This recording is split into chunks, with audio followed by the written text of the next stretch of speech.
ಇಲ್ಲಿ ಸಿಗೋ ಉಪ್ಪು ಬೆಲ್ಲನ ಅರಿಯೋ ನೀರಲ್ಲಿ ಬಿಟ್ಟರೆ ನಮ್ಮ ಕಷ್ಟ ಪರಿಹಾರ ಆಗುತ್ತೆ ಅನ್ನೋದೊಂದು ನಂಬಿಕೆ. ಯಾವ ಜಾಗ ಅಂತ ಹೇಳ್ತೀನಿ. ಮೊದಲು ನಮ್ಮ ಪೇಜ್ನ ಫಾಲೋ ಮಾಡೋದು ಮರಿಬೇಡಿ.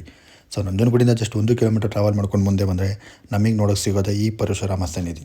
ಈ ಪರಶುರಾಮ ಸನ್ನಿಧಿಲಿ ಒಂದು ಪವಾಡ ಏನಂತ ಅಂದರೆ, ನಾವೆಲ್ಲರೂ ನಂಜನಗೂಡಿಗೆ ಬಂದು ಹಾಗೆ ಹೊರಟೋಗ್ತೀವಿ. ಅಂದರೆ ನಂಜುಂಡೇಶ್ವರನ ದರ್ಶನ ಮಾಡಿ ಹಾಗೆ ಹೊರಟೋಗ್ತೀವಿ. ಈ ಸನ್ನಿಧಿ ಯಾರಿಗೂ ಗೊತ್ತಿಲ್ಲ.